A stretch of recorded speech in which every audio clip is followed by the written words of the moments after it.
Shalom Pak Bambang, saya mau izin bertanya. Benarkah Yesaya 9 ayat 6 menubuatkan Yesus? Mohon pencerahannya. Traktat Sekalim 7 nomor 4 itu kira-kira dikatakan bahwa Behemah Senimet Sef Mirusalayim Veat Migdal Eder, yaitu domba-domba yang digembalakan khusus yang letaknya ya antara Yerusalem dan Migdal Eder. Migdal Eder itu apa, saudara? Menara kawanan domba.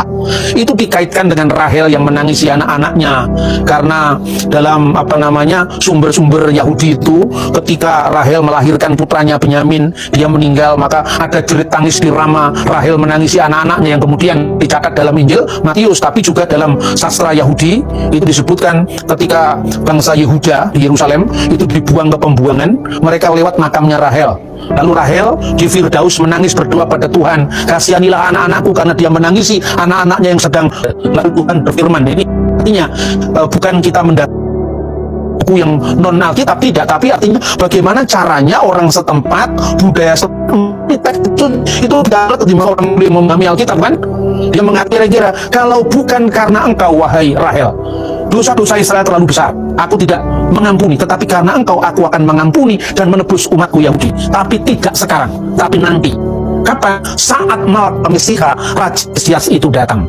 Makanya wahai menara kawanan domba, dalam tafsiran Yahudi yang disebutkan dalam nubuat Mika pasal 4-8 itu dibaca wahai Raja Mesias yang akan datang. Lalu Targum itu terjemahan Alkitab dalam bahasa Aram yang dipakai oleh orang Yahudi, Targum Yonatan, itu dikatakan di Migdal Eder Raja Mesias akan menyatakan dirinya. Makanya di Padang Gembala itulah yang oleh sejarawan gereja bernama Eusebius dari Kaisaria yang pernah berkunjung ke tempat ini, ya artinya pernah berkunjung ke Padang Gembala. Letak persisnya belum diidentifikasi, tapi kira-kira dekat-dekat sini, karena ini Bethlehem tidak terlalu luas, kita bisa dengan mudah mengidentifikasi. Begitu ada gereja abad keempat di situ pernah berdiri, gereja Ortodok Yunani, gereja Bizantium, berarti masyarakat mengetahui itu tempat yang penting. Kedua, ketika Hadrianus menumpas perang masuk Yahudi Muslim, Yahudi yang percaya pada Yesua dari Nazaret, yang dikenal orang-orang Kristiani, Yahudi Kristiani, semua dilecehkan, termasuk Golgota yang tadi pagi kita kunjungi. Itu dipasang patungnya Jupiter, patungnya dewa-dewa Yunani. Kemudian juga di Bethlehem tadi dirusak. Karena tempat itu, kenapa dirusak oleh Hadrianus? Karena tempat itu dikunjungi oleh orang Kristen. Kenapa dikunjungi oleh orang Kristen? Karena itu Grotto Nativity atau gua kelahiran Yesus. Nah, jelas sekarang ya, makanya kepada para gembala itu yang disebutkan Padang Gembala itu bukan Padang Gembala biasa yang bisa kita lihat di Indonesia atau di Eropa atau di Australia, tapi Padang Gembala tempat di mana domba-domba yang terbaik disiapkan untuk korban di Bet Hamikdas, korban di Baitul Maqdis, dan itu terjadi sepanjang musim, sepanjang tahun liturgi. Karena pada bulan Desember atau bulan Kislev juga ada korban, ya, juga ada upacara yang dinamakan upacara Hanukkah, di mana Yesus juga datang pada musim dingin untuk memperingati perayaan penabisan Bait Suci yang disebutkan dalam Injil Yohanes pasal 10 ayat 22. Maka dan demikian jelas bahwa para gembala itu setelah dia menerima kabar gembira, hari ini terlalu bagimu juru selamat Kristus Tuhan di kota Daud, maka dia pergi ke palungan tadi. Ketika orang Majus datang, ya, orang Majus datang karena melihat bintangnya, dan orang Majus datangnya tidak pada saat yang sama dengan para gembala.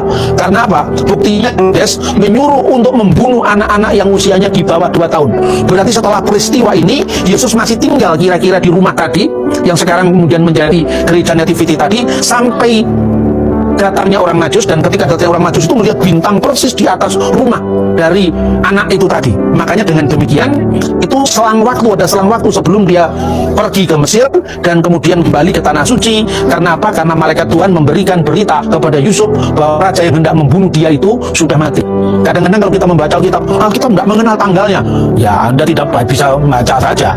Memang Alkitab tidak mengatakan kapan Herodes mati, tapi Yosefus mencatat. Yosefus itu ahli sejarah Yahudi yang menulis pada abad pertama Masehi bahwa Herodes itu wafat pada saat terjadinya gerhana bulan. Dan secara astronomi gerhana bulan itu bisa dideteksi. Gerhana bulan kira-kira terjadi tahun 4 sebelum tahun sekarang, tahun Masehi, atau tahun 1 sebelum Masehi. Maka di gereja Koptik orang bisa menghitung berapa lama keluarga Kudus tinggal di Mesir. Dan ketika dia mau kembali saat setelah tahun 1 sebelum Masehi tadi, dia datang ke sini. Arkilaus itu menjadi pengganti Herodes Agung yang mati tadi saat terjadinya gerhana bulan. Dan Arkilaus dianggap lebih jahat dari bapaknya, maka keluarga kudus tidak jadi pergi ke Bethlehem yang adalah wilayah Yudea, tapi pergi ke Nazaret, ya, yang adalah wilayah Galilea. Dan sejak saat itu disebut orang Nazaret. Nah, ini clear sekali kan sejarahnya. Jadi sejarah yang penuh bukti menjadi mitra bagi iman yang penuh bakti. Nah, kiranya apa yang bisa kita pelajari di Tanah Suci ini tidak hanya melihat dengan teks-teks kitab suci, tapi juga setiap kali datang ke Bethlehem nanti malam tidak ada misa malam Natal, tidak ada perayaan, hanya ada misa, ada kudas, karena sebagai bela rasa tak terjadinya perang antara Israel dan Hamas. Tidak ada perayaan hari ini, kita merayakan Natal, menghayati Natal dengan senyap. Tapi nanti tanggal 7 Januari juga ada perayaan Natal Gereja Ortodok. Lagi-lagi orang salah paham dan berpaham salah lagi. Tanggalnya tidak pasti, pasti tanggalnya, cuman menghitungnya selisih. Kenapa selisih? Supaya nggak sulit-sulit ya.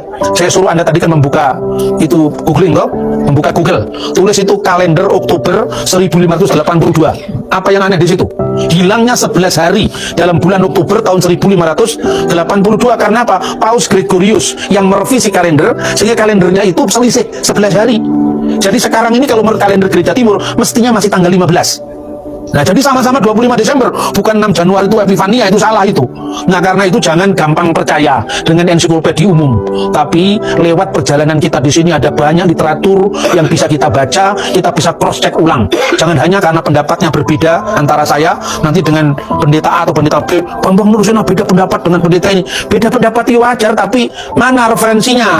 Jangan hanya membantah, cuma diadu domba satu dengan yang lain. Tapi referensinya mana? Bantah itu referensinya. Jangan karena si A versus si B, Kristen tidak bisa bersatu. Semua agama juga punya perbedaan tafsir kan. Lewat Bethlehem, khususnya di Bet Sahur ini, kemudian para gembala itu pergi ke Bethlehem. Jadi lahirnya Yesus tidak di padang gembala, mau disebut kandang asal bukan kandang Indonesia, mau disebut gua asal bukan gua Selarong. Tapi artinya harus dipahami menurut data arkeologi, sejarah, catatan sejaman, sebagaimana yang antara lain saya kutipkan tadi dari dialog dengan Tipu pada bab ke-78 angka kelima.